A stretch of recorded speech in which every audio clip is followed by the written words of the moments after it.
Please be seated. Veuillez vous asseoir. L'audience de confirmation des charges dans l'affaire du procureur contre Jean Makatanga et Mathieu Ngudjolo Tchoui a commencé le 27 juin et durera jusqu'au 16 juillet.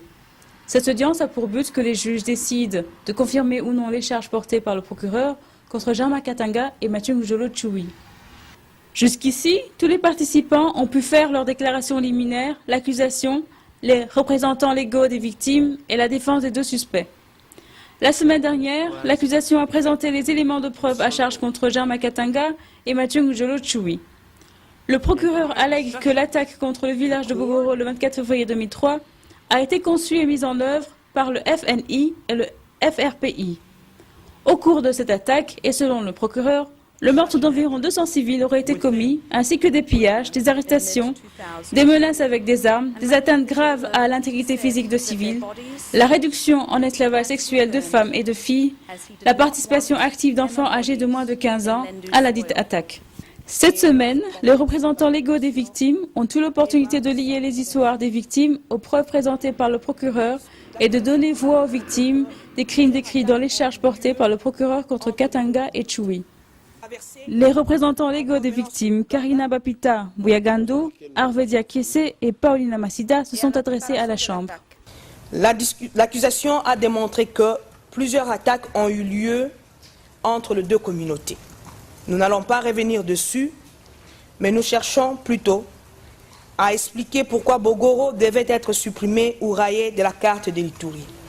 Au regard des éléments de preuve de l'accusation sur lesquels nous nous sommes fondés, nous espérons que la Chambre retiendra des motifs substantiels de croire que, au cours de l'attaque du 24 février 2003 à Bogoro, les dommages dont se plaignent les victimes que je représente ont été effectivement causés par une entente préalable des deux suspects, exécutée dans le but d'atteindre un objectif plus large des pillages des ressources de l'Ituri, grâce à l'appui de l'Ouganda en lutte contre le Rwanda pour l'accaparement des ressources naturelles.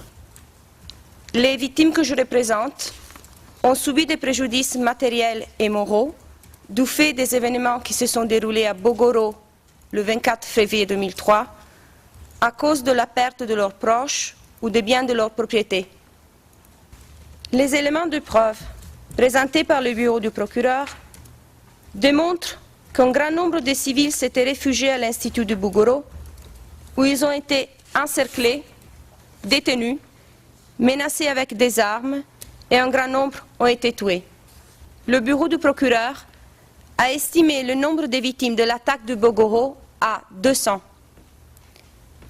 Les 10 victimes que je représente aujourd'hui ont perdu 51 membres de leur famille, soit dans l'Institut de Bogoro, soit dans la brousse, soit dans des maisons brûlées, soit en train de s'enfuir ou de se cacher par coups de balles, de machettes ou des couteaux. Good morning. Bonjour. Mercredi 9 juillet, la Chambre de première instance a demandé à l'agent de sécurité de faire entrer les suspects, comme requis par la procédure, mais seul Mathieu Ngudjolo Tchoui est entré dans la salle d'audience.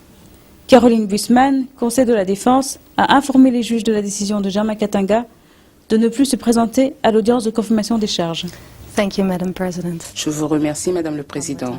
Encore une fois, bonjour à tous. Je suis désolée de vous informer que M. Katanga a décidé de ne pas venir aujourd'hui. Il nous a donné pour instruction de poursuivre en son absence. Nous avons donc l'autorisation de le représenter. Rien n'a été consigné par écrit. Aussi, je m'en remets à la Chambre pour savoir s'il faut que nous vous communiquions quelque chose par écrit ou est-ce que nous pouvons continuer. De notre point de vue, nous sommes disposés à poursuivre. Malheureusement, je ne sais pas combien de temps cela va durer. C'est la raison pour laquelle je voudrais présenter des excuses à la Chambre. Y a-t-il une raison pour laquelle il n'est pas présent ce matin? Madam President. Il m'a dit en partie qu'il était épuisé, qu'il était fatigué et il y a un grand nombre de problèmes qui le concernent et je crois que le problème principal concerne la visite de sa famille. Je lui ai parlé ce matin, il a plutôt le moral au plus bas La juge présidente Akua Kouenia a programmé une audience dans laquelle les parties ont eu la possibilité de discuter de la requête du suspect, de ne pas être présent dans la salle d'audience pour le reste de l'audience de confirmation des charges. À propos de cette audience, David Hopper, le conseil de Germain Katanga, a expliqué au juge la position de son client. On l'a déjà dit, je crois. Et la Chambre comprend sa position. Vous savez, vient d'avoir 30 ans, qu'il est soumis à une très grande pression. Il est loin de son pays, de sa famille, de ses amis et de la communauté qui l'entourait. Il a participé à toutes les audiences jusqu'à mercredi et qu'il a traité cette cour avec tout le respect qui lui est dû. Je le répète, il ne s'agit pas d'un acte de confrontation et je voudrais que les juges en soient tout à fait convaincus. Il ne s'agit pas d'une démonstration contre vous. Il éprouve tout le respect pour les juges de cette Chambre. Eric MacDonald a expliqué le point de vue de l'accusation de cette question. Nous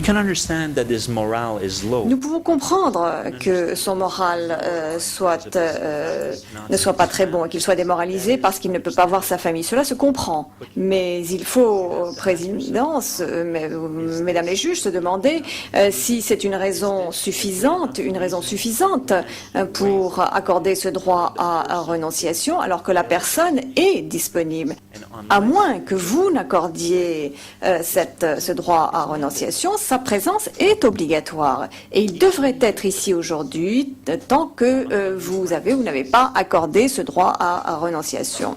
Les représentants légaux des victimes, Paulina Massida, Hervé Diakessé et Jean-Louis Guilissem, ont présenté l'opinion des victimes. Pour les victimes, la présence du suspect lors de l'audience de confirmation de charge est un élément essentiel des procédures, d'autant plus que les procédures se déroulent très loin d'où les faits ont eu lieu. Pour les victimes, la présence des suspects en audience qui a pour objectif de déterminer s'il y a des motifs raisonnables de croire que ceux qui pourraient avoir commis les crimes joue aussi un rôle assez important sur le plan de la lutte contre l'impunité. Monsieur Katanga est démoralisé parce qu'il ne peut pas voir sa famille. Madame, les victimes que je représente ne pourront plus jamais revoir les membres de leur famille ni de ceux qui leur sont chers. Nous souhaitons que la justice progresse et se fasse. Nous souhaitons, au nom des victimes, que leur statut soit reconnu et que l'on puisse aboutir au mieux, dans tous les cas, à ce que la justice puisse être dite par votre Chambre, par la Cour, dans le cadre d'un procès, et donc que le processus dans lequel nous sommes puisse aboutir dans les meilleures conditions qui soient. Après délibération, la juge présidente Akua Kouenia a rendu la décision de la Chambre.